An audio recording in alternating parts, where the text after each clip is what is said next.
an eclectic mix of genre to like blend ideas of gender, identity, pop, but also like club music. And they collaborated with a number of artists, including Gaika, Arca, Kingdom, and Asmara.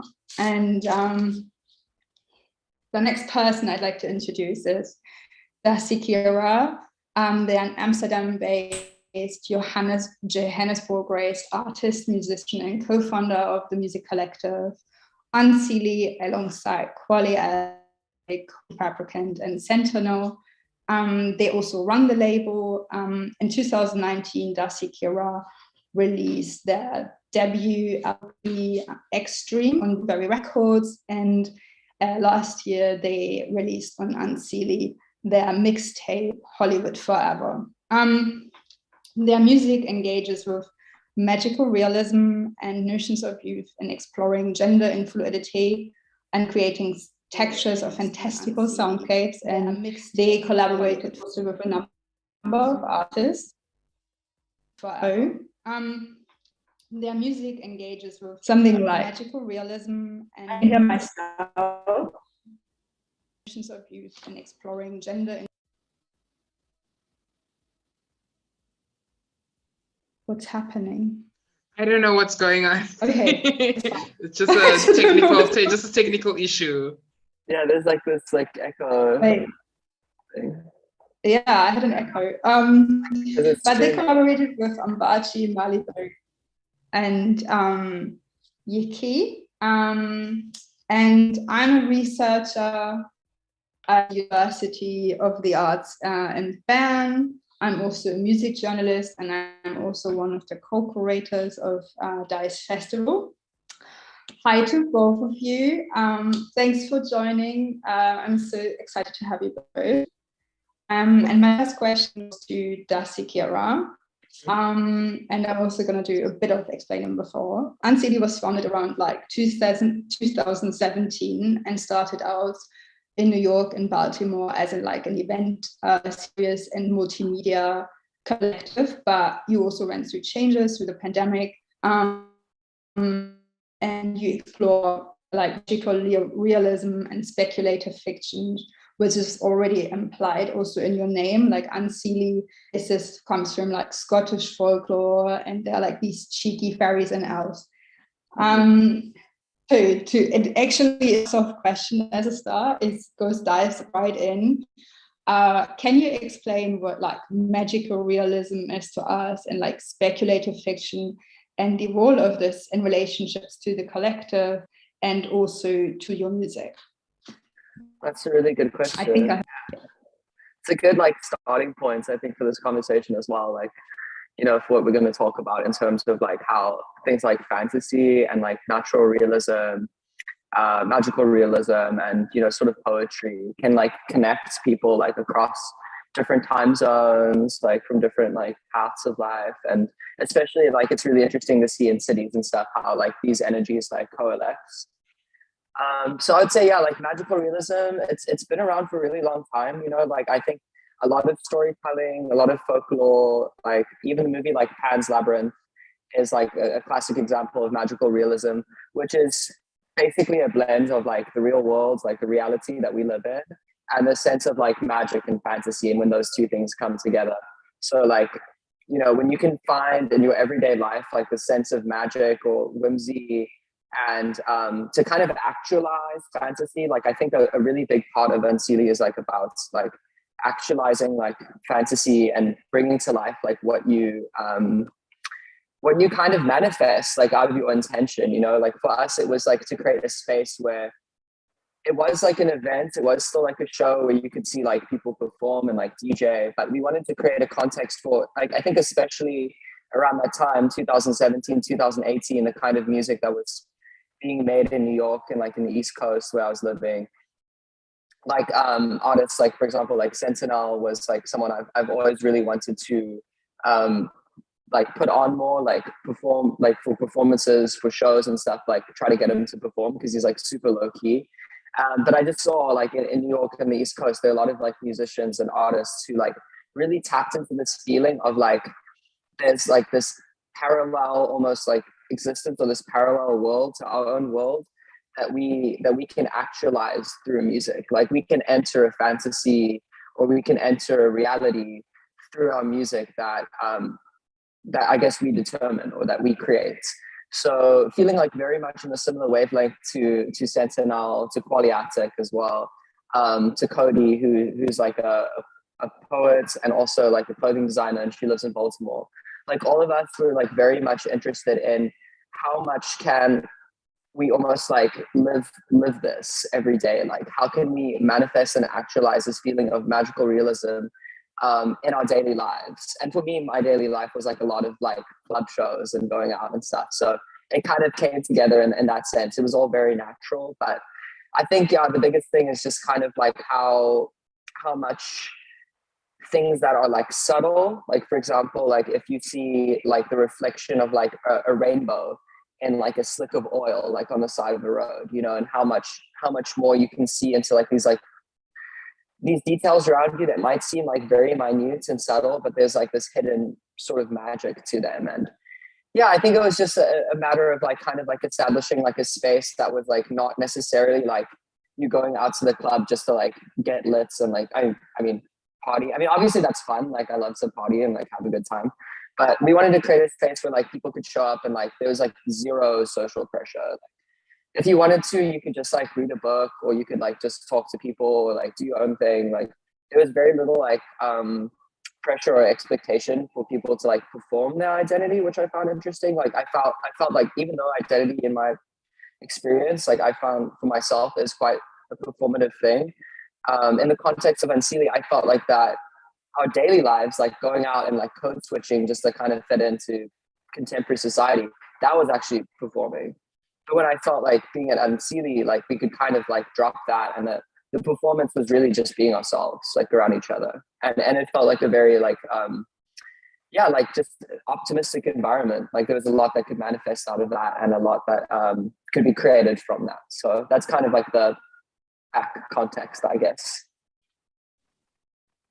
Thank you so much. It also sounds like so sweet and like such a sweet friendship kind of way to come together but create something like really nice, which like everyone enjoys, and you like put like you make this enjoyable for others and well, and you share this experience. Yeah, exactly. Yeah. So Non has a very different approach. You formed in 2015, and like Non was a combination of a record label, art project, and like network like of like-minded artists. And you used like political and catchy slogans like "Non is a hammer, we used to crush the enemy," with digital releases and pop art shows. But with all of that, also a lot of media buzz came, and it was very much focusing on like your branding, the communication and sound and aesthetic. And I think it's really interesting, like a cultural moment which happened there.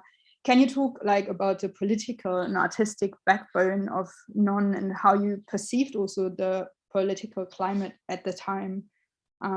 Angel Ho, I give you the stage. And Sure. Well, the thing is, so Non was basically the brainchild of me, Nikisi, and Chino Moby, and I was kind of like the director of things, like the creative director, and then Chino would bring ideas to the table, and I would say like, no, this should go, this should not. But you know, I kind of curated like this aesthetic that was kind of like activism at the point, kind of shifting the focus in the music industry. You know, we were kind of playing with this idea of fear and enjoying of playing with this idea of fear and like trying to educate people about what is happening in politics, because it created a fear because no one was talking about it. Nobody was really doing anything. And then I think it was around the time when Obama got into power and Black rights were becoming a topic of conversation. And especially with what was going on back in Cape Town with me, it was big student protests at my university and across the nation.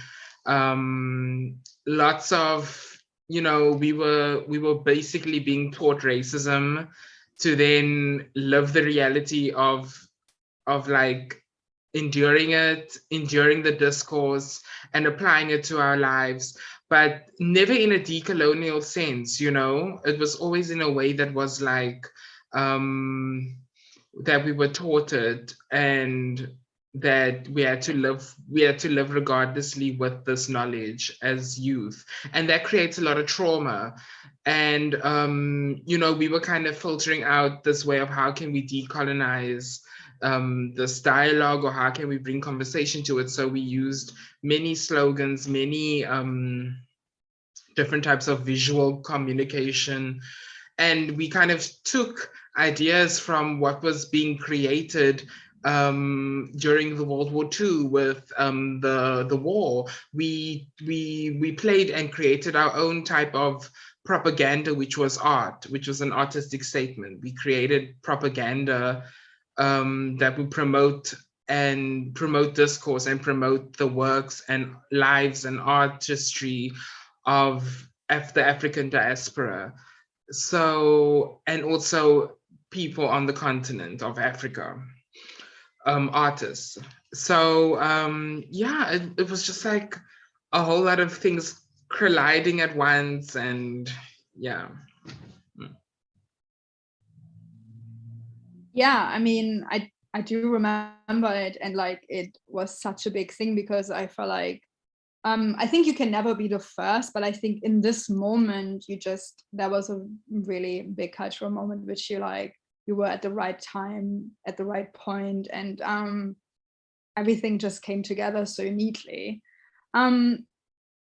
So to follow up on like the aspect of collectivity, what means collectivity to you in regards to the collective you were or are in, and also in regards to your music? And maybe Dasychira can start.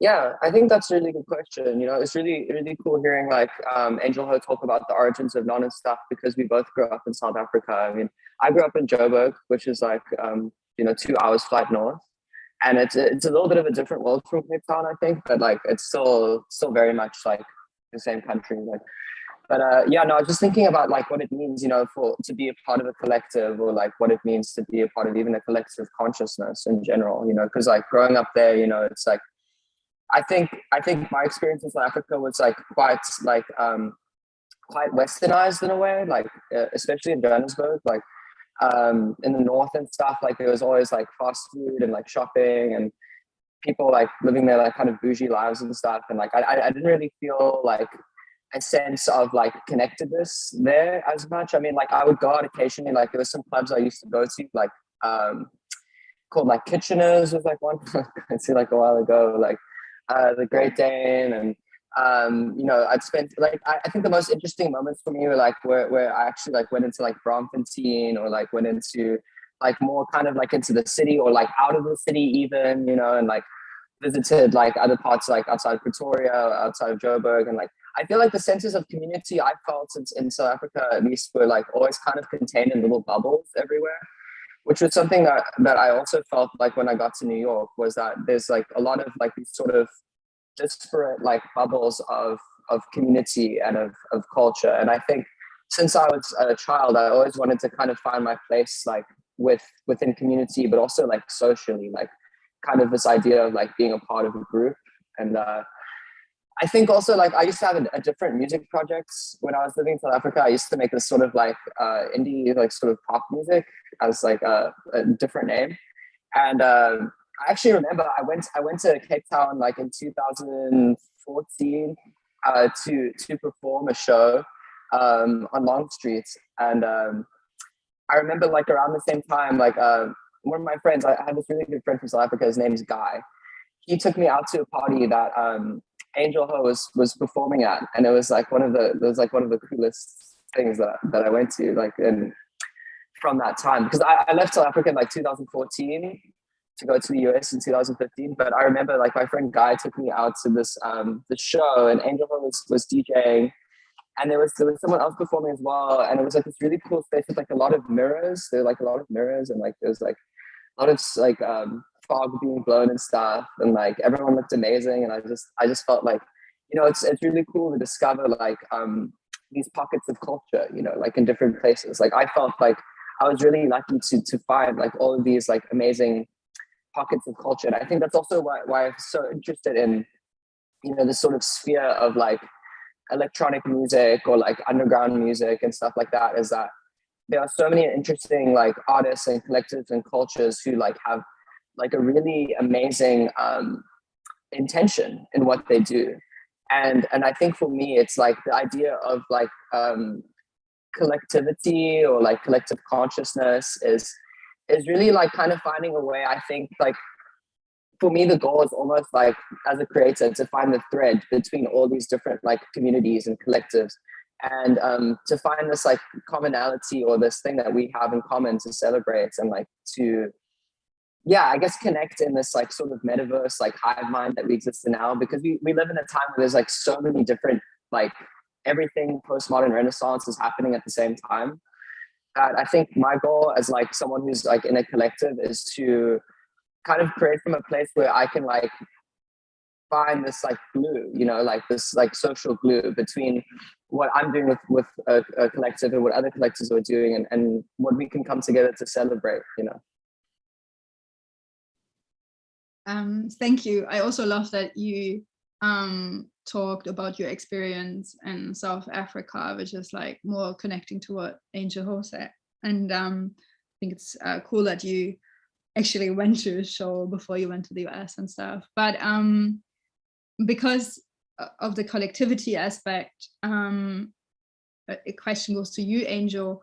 I think it fits now. I have this question for later, but I feel like it fits now way better. Like Dasychira is very much still in a collective and like produces music inside this, whereas you have this experience that you released on Hyperdub. Your first LP kind of went out of none, then made a second LP which was completely without collaborators, and your third album is now with Nathi again. And I think that's really interesting. Like, what are the challenges in a collective which we maybe don't see, but also what are the challenges actually working completely independently? I'm muting myself. And obviously you can also answer to what Dasychira said, like my question is just an impulse. Yes, well, like collectively, like that idea that am I saying right, Dasychira? Yeah, I don't know. It's okay, okay. I said it like strawberry daiquiri. That's cute. I'll take it. Okay, cute. So it's like that idea of collective consciousness and things like that. Like, but the thing that I wanted to, like, that idea of unity that we want. As non-worldwide, it was like we wanted to create a sense of unity, a sense of coming together, because, you know, there's besides colorism coming from all races and all angles and the intersectionality of that, like there was just such a need for unifying different cultures of African cultures and different, you know, not only entertaining the Western music industry, but also like trying to create something that was our own, which was so important because, okay, I'm not gonna spill the tea, but yeah, but with regards to working as an individual and independently, you know, the struggle is that my main struggle right now is that I'm getting opportunities with record labels and big distributors and all these things, and reading the contract and just not finding a good deal. It's like they're just trying to like take from you, either just like, you know, don't want to negotiate, or, you know, things like this. But yeah, that's all I have to say about that, really. Yeah, I totally get that. I think, you know, like when it comes to like record labels and like you know, kind of sending your art out, you know, like I have a lot of peers and like colleagues and stuff who are working with record labels, and sometimes they send me their contracts to read over as well, just like as a reference. And yeah, I mean, it's almost always like in the favor of the label. It's like this kind of deal where they take like a huge cut of streaming and they give you like kind of this minimal budget for like creation and stuff like that. And I think that, you know, like that labels are kind of becoming less irrelevant in a way. I mean, there still are like some really important, like influential music labels, but I think at the end of the day, like a lot of labels that like have been, you know, sort of trendy in the past or like over the last 10 years are kind of like at the point where their industry is also like kind of dying out a little bit because everything's becoming so digitized. So like the actual opportunities that they can like present to artists are usually just kind of in the favor of keeping their label alive, not really as much in like, I think in you know, giving that artist something actually like useful like to work with. So yeah, I think, you know, you're a really talented artist, and I think that like you have leverage over these music labels. And like, right, the thing is that they keep like you know, everything is gonna move to like this digital environment where, I mean, cryptocurrency is being talked about, and it's just like everything is just moving in this direction whereby streaming will be the main premise for income for record labels, not physical purchases, maybe merch, but you know, it's like they give you this large sum of money, but at the end of the day you have to pay it back. Like, yeah, exactly, the whole idea of like getting an advance, it's like kind of like, you know, they dig you into this like kind of like agreement with them. Some of my friends, like they had to put out 2 or 3 albums with the record label that they didn't even want to. They just had to do that to get out of the agreement, you know, because they like already like dug themselves in so deep, kind of thing. And the thing is, they will put you in debt to the point where at the end of the contract they'll say like you will have to you will have to transfer all your rights to your masters in order for you to get your debt cleared. Like, this is the trap that they're creating. That's crazy. So they like kind of like make you give the master rights to them in exchange of like, yeah, letting you like not be in debt. I mean, that's crazy. Yes. Yeah. That is crazy. But how do you counter this as a collective? What are like strategies, and how do you like actually maybe create a positive experience of releasing music for yourself, but also for others? Like, what is the counter narrative you can take actually, which I feel like Unseelie and none do? You know, I think it's like, it's a willingness and the understanding that we are not like big corporations or big entities in music, but that we can provide you with the support system to create what you need to. This is through bonds, connections. This is through relationships with artists, filmmakers, photographers, newspapers, print and press. I'm just speaking from my experience. I'm not really talking about because none doesn't really exist in this present time, but its impact does.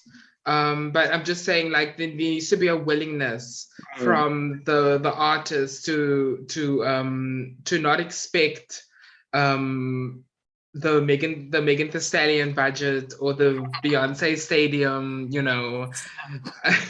Not right now, maybe later. Yeah, it would be nice. Yeah. I feel you, absolutely. Like, and yeah, just kind of to echo that, like, with Unseelie, it's very similar to like what Angel Ho is saying. It's like, you know, through these kind of connections we have, like with people who do like mastering, for example, like I'm very friendly with this mastering engineer, like Jesse Osborne Lantier, and he does like a lot of Unseelie's like mastering and stuff. And like we have other contacts who do like artwork, or like I have some press contacts. So it really is like, if we want to work with an artist, or like I see an artist who's like really amazing and like super like kind of under the radar, like for example, like I think Sentinel is an artist who's kind of under the radar, or like we're going to start working with like N Polenta on something really soon. I'm really excited about that because they are so cool and like really, really smart. I have this like really big, amazing, ambitious idea that we're going to take our time to pull off. But yeah, I think like just in terms of like working with artists and stuff, the way that we try to handle it is just like ask the artist, you know, what is your vision? What do you want to do with this project? And do our best as we can to make that vision kind of come true, you know, and make sure like we're on the same page with like, you know, where's the streaming going to? Is the money going to? Like, what's being recouped after things are being recouped? Like, for example, after we finish recouping the expenses for like an EP or an album, we just give like the Bandcamp back to the artist like right away. Like, we don't need the Bandcamp anymore. Like, it's not as much about like making money. It's just about like giving this artist like an opportunity for them to really feel like they can shine for like their vision and for what they want to say. And like, we're just excited to like be a part of it, you know, to like kind of promote that. That sounds amazing. But I do wonder, because it's all good fun until it becomes actual work, and like that's something I also experience within like also this work environment with DICE, right? Like there's lots of labor which goes in like for all teammates, and it's sometimes crazy. And like I do wonder, like, how does the distribution of work in a label or like collective like unseelie work, and like how do you make sure that is fairly distributed? And the same goes to like Angel, how also with Non, how did you do it at the time? If you want to talk about it, and whoever wants to start can start. Yeah, I guess, well, you can go ahead actually. So with Non, it was like we got the opportunity to sign with a distributor, and they gave us a really good deal. It was like just like a standard 50-50 deal. And the record label took like about 5% of earnings, and we managed the label. And then and then we started growing our team, and we started growing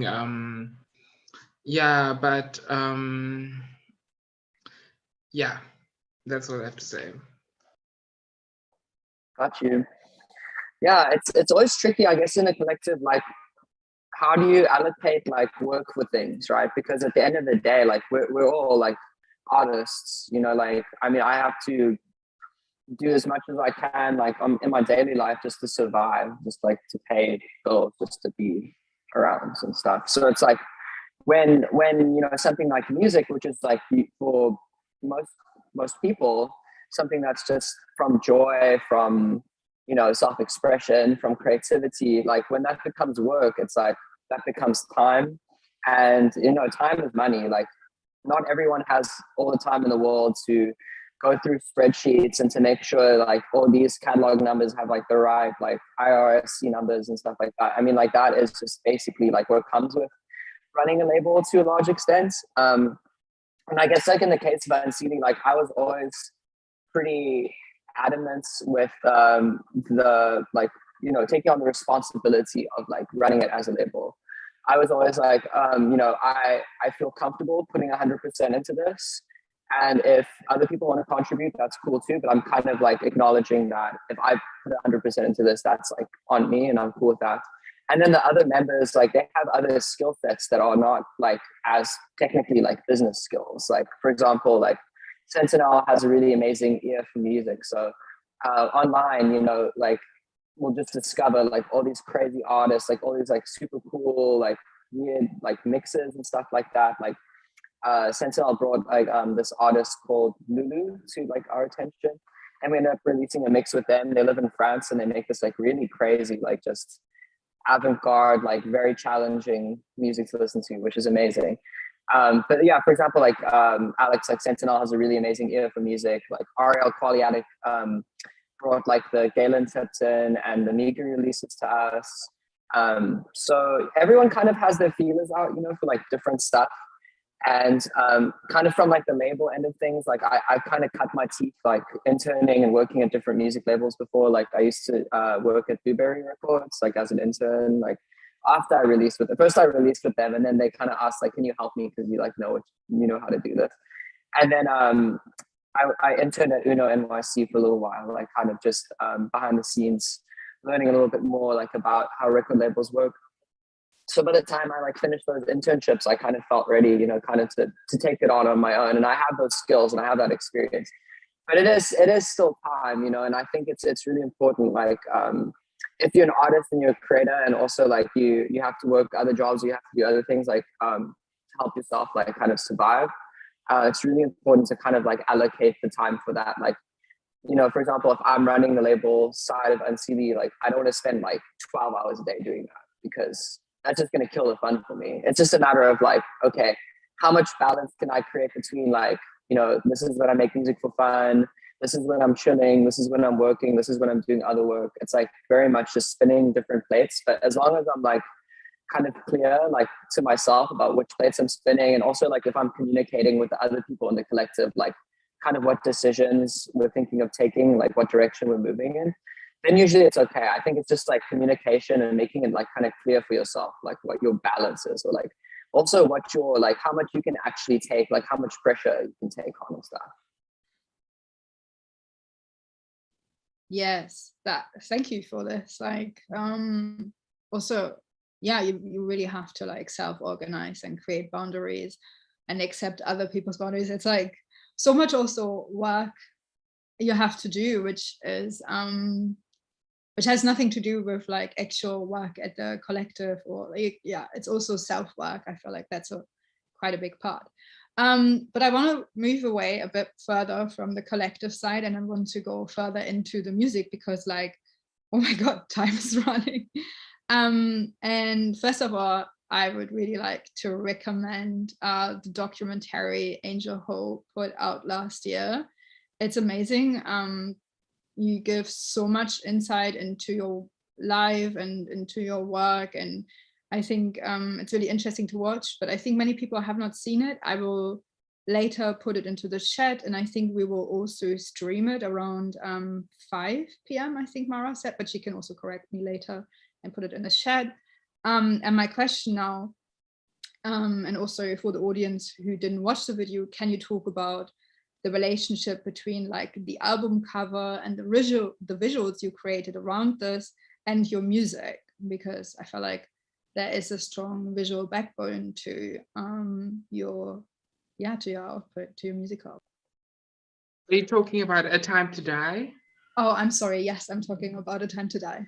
Okay, great. Yeah, I had this real epiphany lately about my work, and I'm realizing that I'm talking a lot about birth and death, of identity, of gender, of like sexuality, and then also like transformation and rebirth into you know, a new you, a new state of self. And I find that if you look at my EPs, Ascension is my first EP, and with that EP it was about birth, and then my first album, Death Becomes Her, was about the death into the rebirth. Wait, I think it's like Ascension is like it's like it goes from the death and then it goes to the rebirth, and then my second album, Woman Call, was the rebirth, and then my my third album, A Time to Die, was the death, and then Queen of Queens, my EP, was a rebirth, and then Silent Plateau was the death. So I'm going in this like up and down motion of like rebirth and death. And you know, with the visuals, you know, I resurrected one of my performance art characters, Gia. I don't know if you want me to share my screen so you can see some images. Please do. You can definitely share. Okay, awesome. I hope this works. Okay, hold on.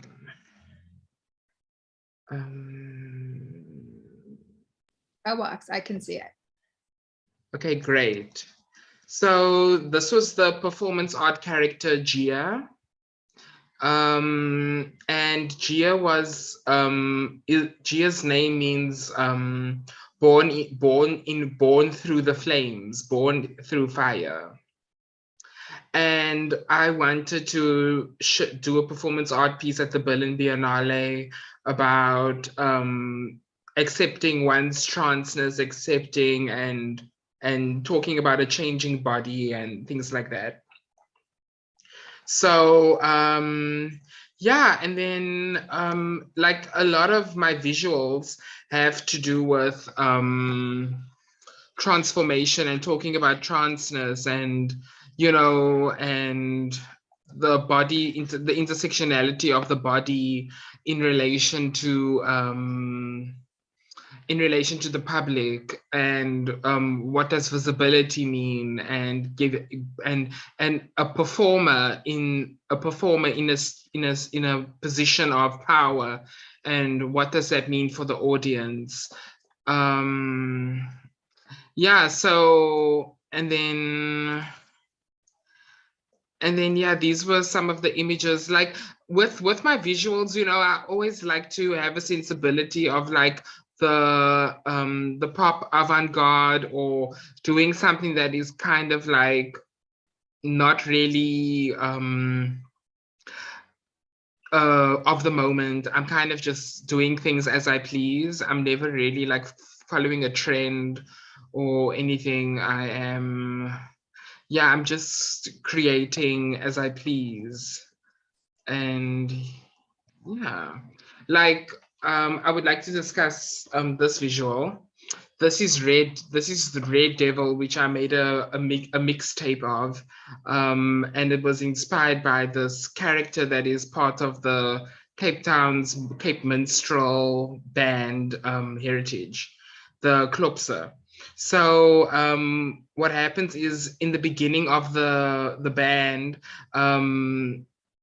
there's a red devil character that chases away evil spirits, like this flamboyant, very queer character that dances and scares away evil spirits. And then the procession is led by queer people. So everything that I kind of do, in a sense, is linked to either heritage or either like my own inspirations. And yeah, I mean, yeah, just thought I'd share that. Thank you so much for sharing that. I feel So like cool. that was really cool visuals. I feel like it's really good to see this also for the others. I actually had a different question, Dasychira, but I feel like you have a similar notion about like identity and also transformation in your work, and maybe it would be more interesting now to maybe talk about this in like regards also to what Angel Ho already said. Yeah, totally. I think it was cool also to see like everything that Angel Ho is sharing, because like I think there are a lot of like similar themes that I've explored in like you know, sort of creative sense. And I think especially the idea of like death and rebirth is something that appeals to me as well.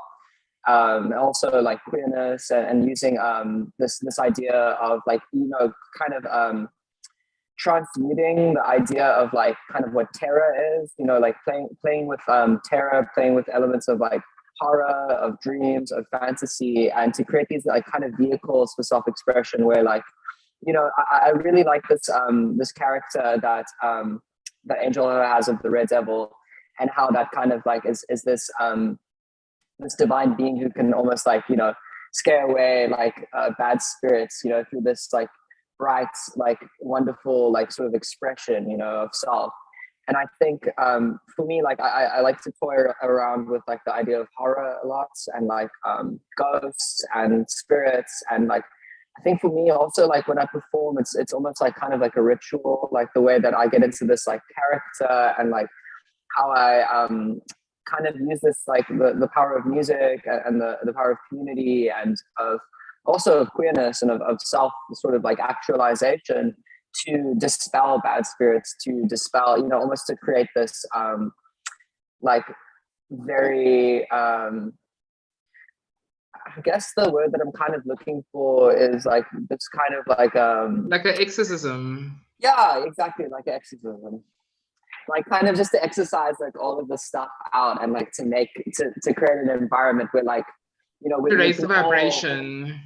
We can all feel these vibrations, and like no one's scared of this stuff anymore, you know, like when you see that beauty of like this performer who's like really embracing the spirits, and it's actualizing something, and it's dispelling other things, and it's creating like a very like sort of like healthy feeling for other people. I think like they can live through that. They can live vicariously like through the performer who's doing this ritual. So I think for me, like it's very similar in the sense of like like creating a context for like a performance, you know, going into there as myself, but also kind of as a character. And I think for me, it's interesting when I'm performing. I mean, a lot of people say stuff like this, but it's like when I'm performing, I really feel like that's the real me, and the rest is kind of a character.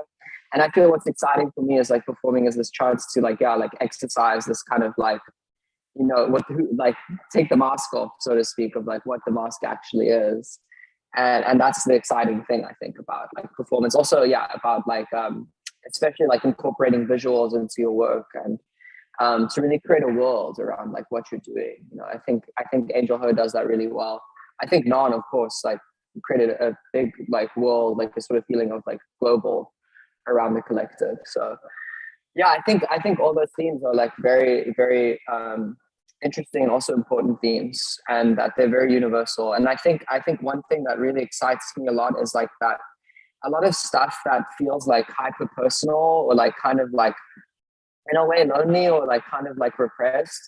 A lot of the time that stuff, like when you actually express it, or like if you can find the courage, at least for myself, when I can find the courage to like express, you know, kind of maybe like my most inner vulnerability, like even though I feel like anxious sometimes and scared to do that, what I realize is that like it's almost like universally like understood. Like if I'm in a room like where like it's like a performance, and I'm getting to the point where I can like really express how I feel, like beyond body, beyond gender, beyond mind, like I really feel comfortable because I can like sense that like it's actually very human. Like it's very like universal in a sense. So it's about pinpointing those things that feel like really like personal and like kind of like like vulnerable, but also realizing that's like it's not uncommon, and that maybe the way things are, the structure of the world was set up for us to feel like it is, but actually it's like shared. Like a lot of this is shared experience. Thank you so much. I feel like you just tapped into so many more topics. So because it's quite far into the panel, I'd like to ask the audience to maybe put in questions, and while we wait, I would like ask follow-up questions, but you can just put it in a chat. You can also, I think there is this thing where you can raise your hand. Yeah. If it's in German, it's called Hand erheben, which is a funny thing. And if you don't have questions, also, that's no problem. I can also ask more, but I feel like you already like had so much good stuff to say.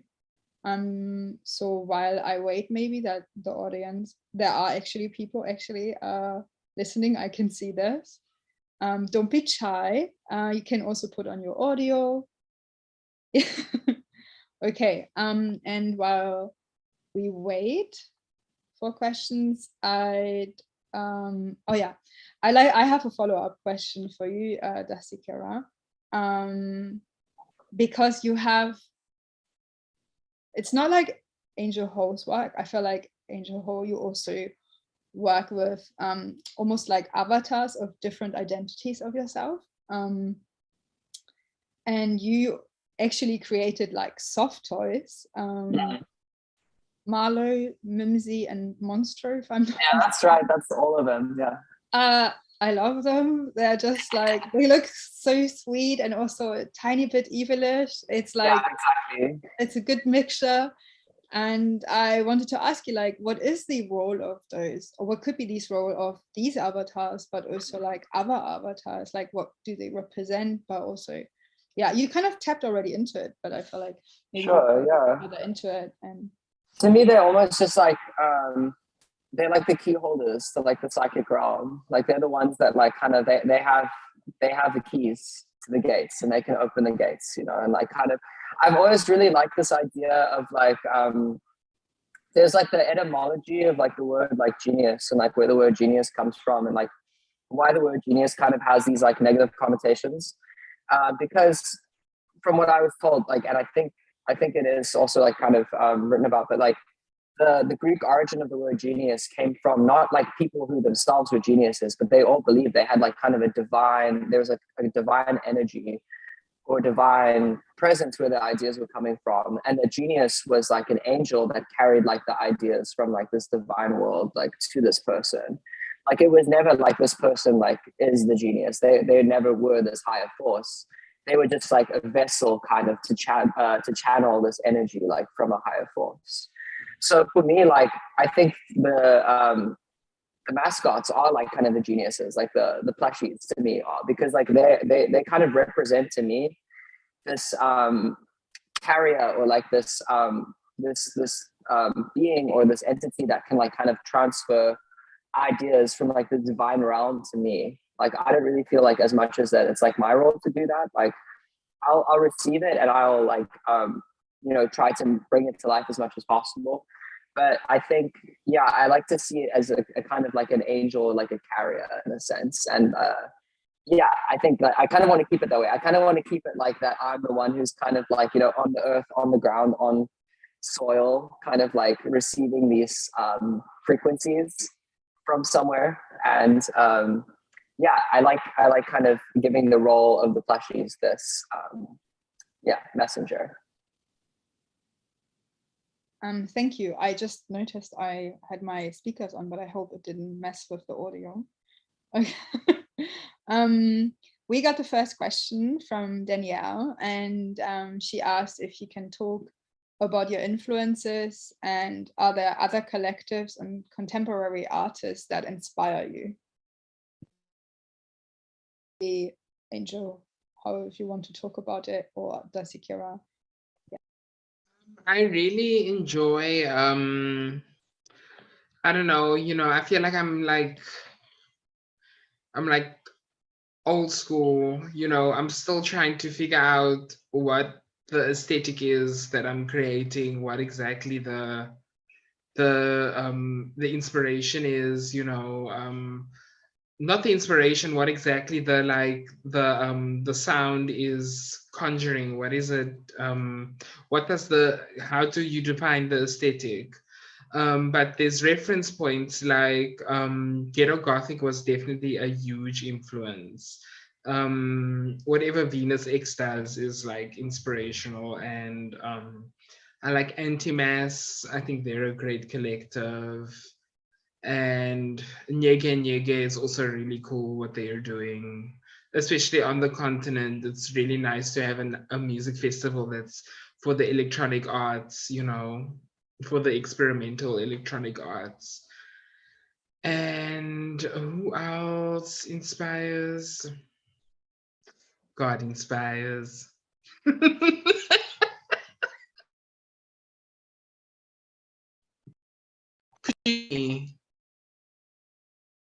Could you hear me? Yes, I could hear you. Oh, okay, because I just saw it was on mute. Okay. No, I like we heard all of that. Yeah, I agree. Like God, nature, the universe inspires like probably for me the most. But yeah, no, definitely shout out to Nyege Nyege tapes. They're so cool. Like I'm surprised that like South Africa doesn't have like a experimental electronic festival yet, because I mean there are so many like amazing producers and artists who like live there, and I think like there should be maybe more platforms for like a lot of like local producers who are making like really out there like amazing music, because a lot of also my inspiration like comes from South Africa and a lot of like electronic music there. And like I think what I find like really inspiring about that as well is like it's a lot of communities that are like the music is it kind of has a functional role in a way. Like for example, like Home has like a functional role in the sense that it's like there's a taxi sort of culture aspect to it, and like people like who have the most like banging sound systems have like the best like music on their sound system, and producers making music for these sound systems. And like I really like the communities like that are making art kind of for art's sake or for community's sake. not necessarily for like clouds or hype or like to be the most known or anything like that. And like there are a lot of gems like from South Africa. Like I love like Shangan Electro, like Bacardi House.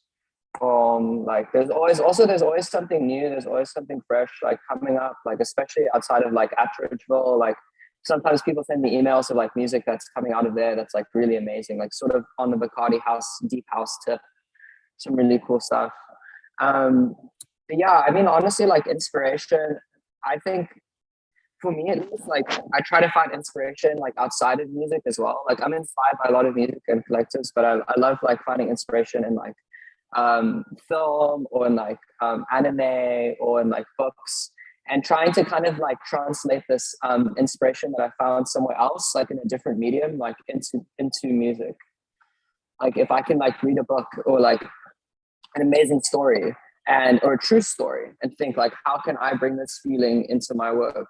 Like for me, that's a way more sort of exciting starting point to be creative from than like, oh, I heard this track's cool, I'm gonna try and make something like this. Like I try to like avoid that. Like, I mean, I'm an active listener to like a lot of music, but I think like when it comes to being inspired by like other people's music, like I think I try to like remember like they're doing their thing, they have their style, and like I want to really like develop my style more.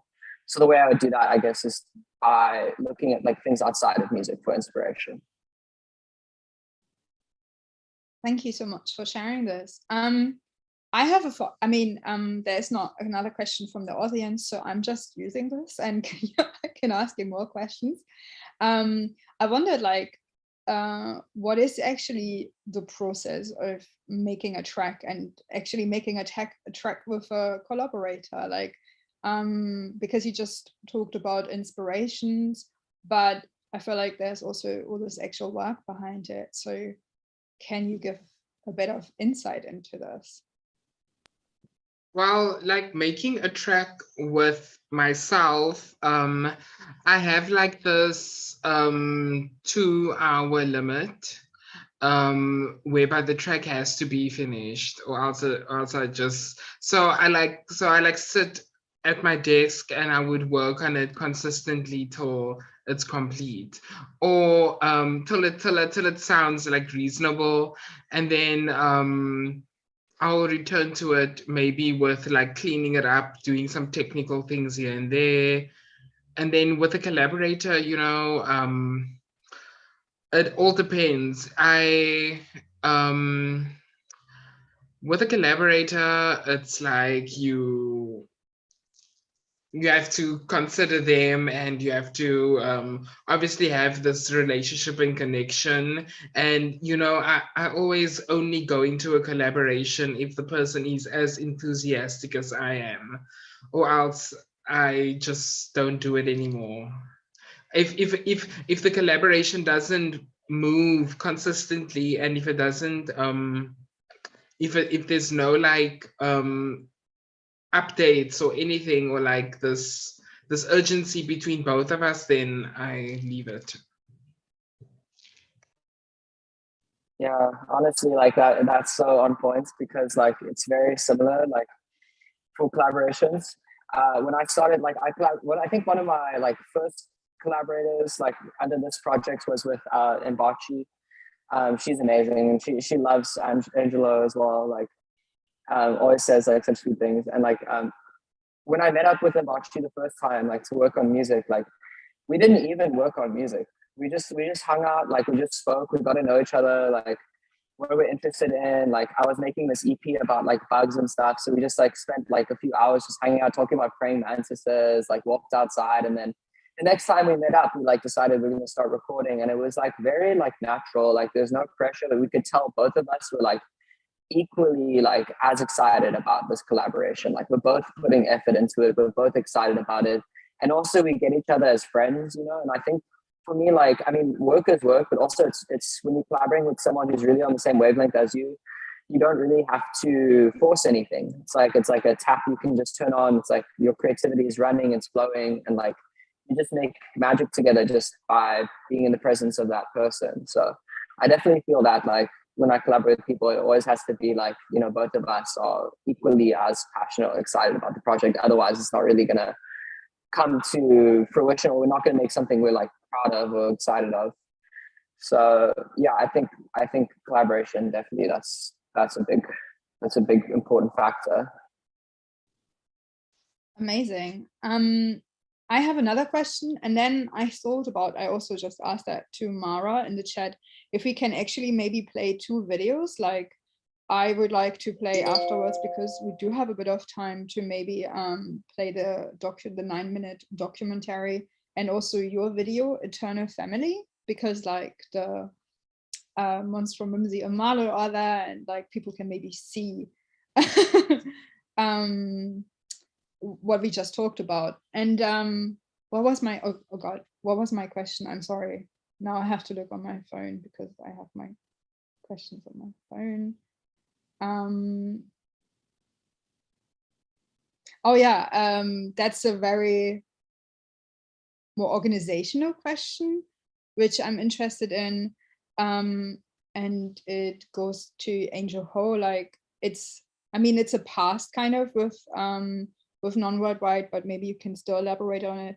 How did like membership in like the collective work, like who do you know, like who was part of it, how open was it, how inclusive or exclusive was non at the time? What, like, can you elaborate on that? Yeah, it's always such a funny thing when you are dealing with your own collective politics and identity, and then the public perceives it, and the public has to make of it what they want to. I think that a lot of people, I'm just going to be honest, I think that a lot of people really gravitated towards Chinua Achebe as like the head of non, and heaven knows why.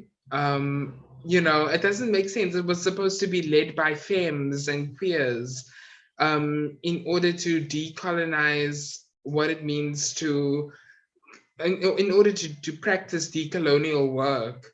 Half the collective wasn't really getting paid the same rates as other members of the collective, because there was this power dynamic, because a man would obviously get paid way more than a woman. We're still living that society right now. And I was really taken back by that. But with regards to the roles, like not the roles, but more like who was considered actually a full member, and like who was right. That was interesting at the time, like who you, like the non-citizenship. Yes, the public became the citizens of non. The public they were the citizens of non, and the artists were the members of non, the storytellers, the cultural authority that would inspire the non-citizen, the curator of the non-citizen. It's like we created the passport as one of the artworks that was about the airports, that was about this like your body being in flux, or being in a state of no territory. Like everyone that was at the airport was a non-citizen. So it really became like something that was about public perception, public space, like territories that had restrictions on them and laws, and yeah. Thank you. I wanted to put on the videos, but Mara doesn't really answer me. But I feel like we can also continue talking, because I feel like you raised interesting points about like power dynamics within a collective, which I feel like are inevitable. Oh God, my English. I'm really sorry, but like, oh, you're muted. Inevitable. Yeah. You muted. Oh, sorry. This word, I think I can't pronounce it right. But yeah, I also would like to hear like maybe Dasychira's like not position, but like do you also, is that something you experience, like that some people get reached out more, or that there's just like power dynamics which are some like unfortunate but which do happen maybe? Yeah, I mean, I think as Angel has said, like we still live in a world that's like full of binaries, you know, and like people will still like, you know, pay men more than women in some cases, or like there's obviously like very unfair like discrepancies like between queer people or like, you know, gender conforming people, or like, you know, I mean, of course, like that's like the realm, the environment, the context that these collectives exist within and also challenge, you know. So I think, you know, like there have been cases, you know, where like we're doing like a performance or something, and then like the promoter like doesn't like speak to like the female members of the collective or something like that, you know, like stuff like that happens, and it's really annoying. But I think like in terms of like within the collective itself and the sort of politics and the dynamics of the collective itself, I think it's like really what we present as unseelie is almost like in a way, to me, like it feels like kind of like behind the scenes or like anonymous. Like I'm very much part of unseelie. Sentinel is, Polyadic is, but like I think all of us, like our personal lives and our personal artistry is like, you know, kind of contained in a way that like unseelie is more like a kind of, I'd say it's more like an idea. It's more of like it's like a collective consciousness of like challenging binaries, and also of not really caring what trends are happening or what's really cool, or like how people are or how things are, or like how to be sort of like, you know, what steps you need to do to be sort of successful. Like a lot of people think like in this binary world, if I go to art school and then I get my postmasters and then I go like intern at like a studio, and then like I have my own art practice. I mean, of course, like you can do that, you know, there are ways that like you can find success in this sort of like capitalistic way in like society. But I think for like unseelie, the way that we look at it, which is kind of different, is that like there are really like no rules. Like you can kind of just like follow your guts and like make what you want to make, and like out of that, like just trust yourself and like the good things will happen. Like you don't need to do A, B, and C. Like you don't need to be in this like blog or play this festival or do this to be relevant. It's like the idea is like you're relevant because you are you, like you are who you are and you're celebrating yourself. And like I think as like a hive mind, as a collective, what we try to do is create like a vessel or a vehicle to support the individual who's like releasing music. So like let's say someone releases with unseelie, we want to put all of the you know, the sort of influence that the label has to highlight what this person has to say, you know. Because I guess like it's more about like a sort of a platform. I think like as a in the way that it functions socially, it's more like a platform. But yeah, as far as like roles go, I mean, like we're all friends. It's like pretty chill. Like I think whenever like money comes in and stuff, like we have like a shared like account for everything. Like everything is shared, everything's transparent, everything's communicated. So it definitely makes it easier. But yeah, I mean, there's always the challenge of like if you are like non-binary or you identify as non-binary, or like, you know, even like with something like your music or like a music label that is challenging or like deconstructing or, you know, subverting systems of power, you're always going to find tension. There's always going to be tension, I think, like with the outside world and like with what you're doing. It's kind of inevitable, but also I think that's part of the motivation is to like push, you know, keep pushing and to keep doing your thing, and like don't let anything else stop you, you know. Also, the word underground is just a term for people not to pay artists correctly, and the way that we want to be paid. Yeah, I agree. that is a good note to close this panel. I feel like because the next session will start in 15 minutes, we should give people a break.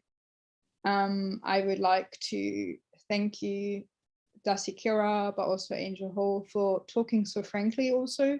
I feel like it means a lot that you have the trust in us as a festival to share this with us. I feel like that's really special because it was a very honest conversation, and also you gave really cool input. I just found out through Mara that I only have to share my screen to show the documentary and also to show the music video. Only problem is I can't find how to share my screen. Angel, you just did it. You're muted, Angel. It's the green button. Ah, okay, it's too obvious. So I'm going to do this in a second, and I also want to thank the audience for listening to us. Yeah, much love. And I'm going to show now the documentary from Angel Ho, and afterwards, if we have time, actually, afterwards, not the video of External Family from Dasychira. Thank you so much, everyone. Have a nice day. And I'm going to do this now. Desktop. Okay, I'm super German. Obviously, I didn't allow Zoom to go on my desktop, so I have to allow this. And this doesn't work. Angel, would you like to share it on your screen, maybe? You're muted. Yes, I can do that. I was actually thinking about it as you just said it. I'm so sorry. No, it's I'm all so good. bad with technicalities. It's a bit embarrassing, but we all have our strengths and our weaknesses. All right, and I'm gonna mute myself now. Thank you, Angel Ho. And Dasychira, if you probably have the link to your video, maybe afterwards, if you just share it, that'd be amazing. It was lovely to have you. Yes, likewise. Okay, hold up.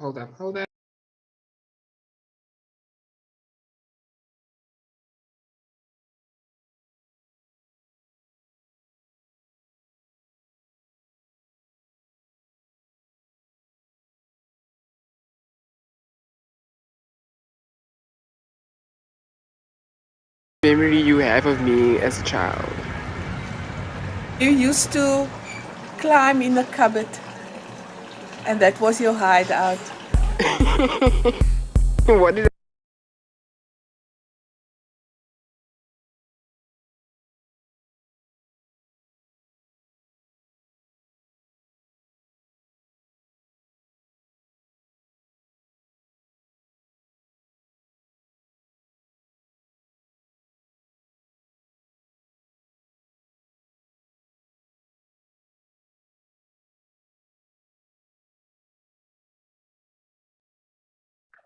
Maybe should I try play from my side?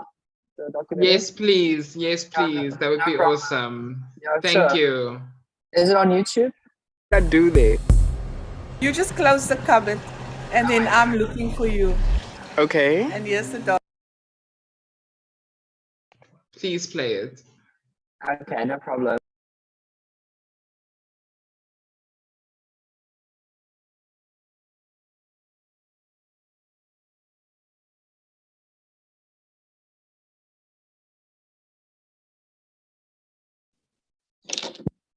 Do you need the link?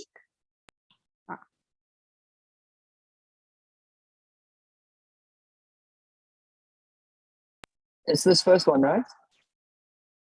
Okay. So, Mommy, what was the fondest memory you have of me as a child? You used to climb in a cupboard, and that was your hideout. What did I do there? You just close the cupboard and then I'm looking for you. Okay. And here's the doggy. Hello, Benji. Hello, Benji.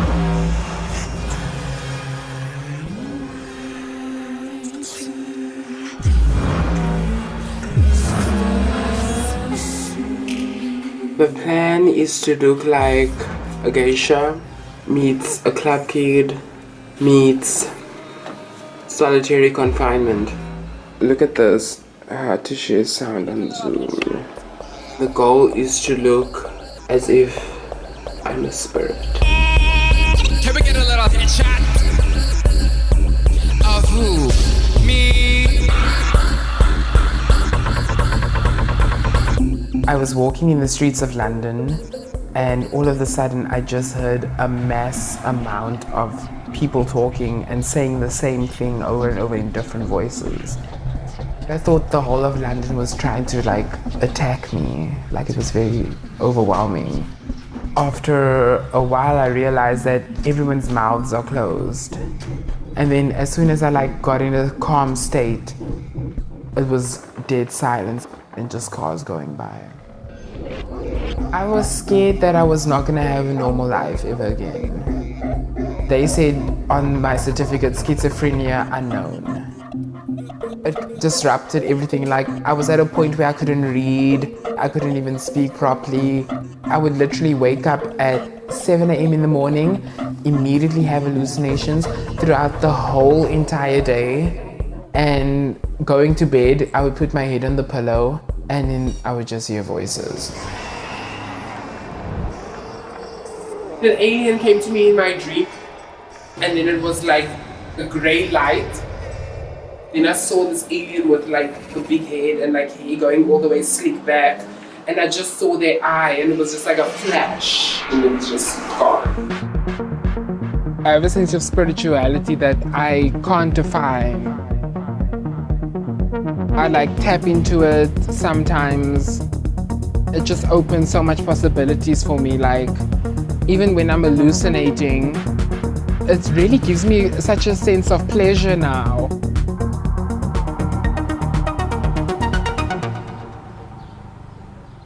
Some nights, when I get home, I can see Angie had a difficult day. And, sometimes, I'm not scared to say it, sometimes Angie says, can I come and lie down by you? And I said, yeah. Then he chats and he falls asleep and yeah. And the next morning, he's looking for a cigarette now. Hello.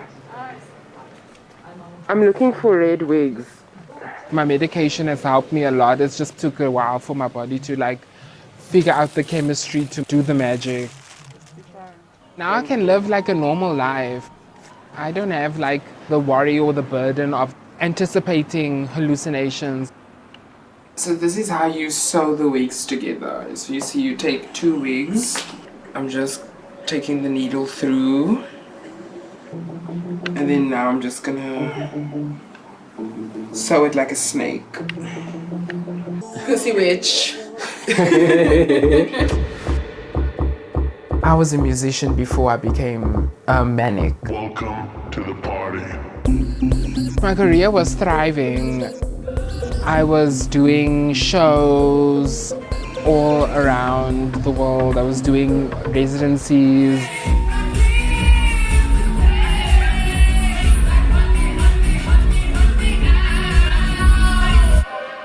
I was like, there's no way that I can leave this behind.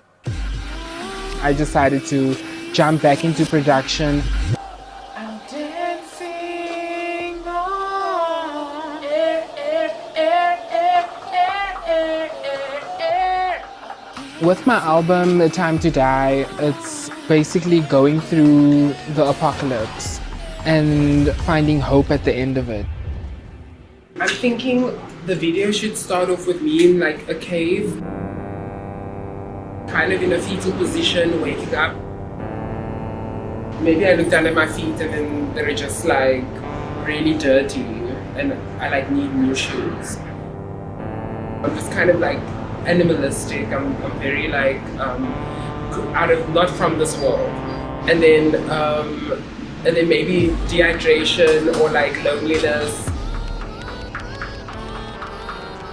I start digging, and then I pull out a wig. While I was dealing with schizophrenia, I was also dealing with issues around my transness, not passing, not being something palatable for society. With my mental condition, I also cannot transition. I'm a lady. Got my mind made up, got my mind made up. So I'm kind of living this life where I have desires to become a woman, but I cannot. Doing those shows in Europe and meeting those lovely people in the global queer community just made me feel like I could love again. I find strength in them. I find a comfort that people can live their truth. I'm able to like create my vision as I want it to be now. So we're shooting press images for my album. So I'm looking forward to that. My identity, it was really a test of like, who is it that I want to be in the world? Do I want to be someone who suffers, or do I want to be someone who continues to make art, help people create better narratives and representation for the queer body? Wow. Look at her giving apocalyptic love. What I carry with me is the will to carry on, the strength to rise above my saboteurs, or whatever my mind is trying to tell me to do, like I will rise above it. You know, I want to do so many things with my life. I feel like this is just the beginning. So Angie used to hide in here.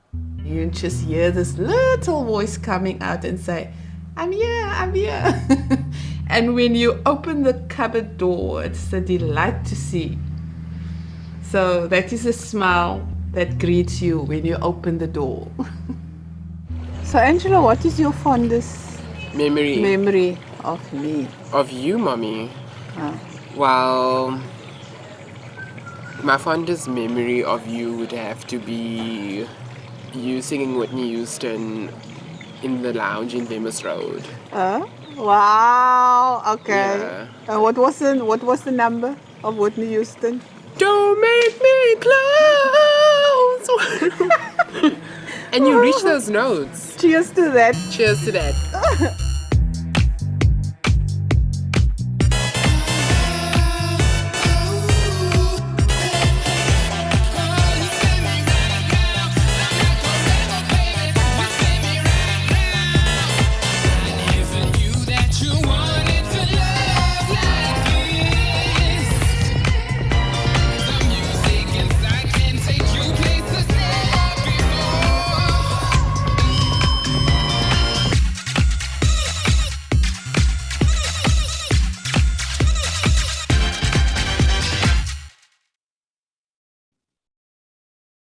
Thank you. Such a great video. Dasychira, we have like 2 minutes. Do you think is Eternal Family longer? It is, but I mean, we could just play the beginning, and if we time out, that's cool. Okay, cool. Then let's do that. Awesome. And I'm gonna mute myself again. Oh, nice. Yeah, and saying goodbye. Say.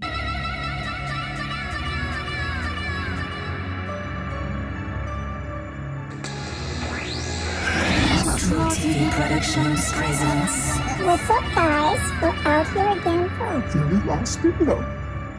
Gotta give a shout out to all the fans and subscribers out there. We wouldn't have gotten here without you. As was promised, we've used the Forsaken Key again to open the spirit trap and get us to the final level.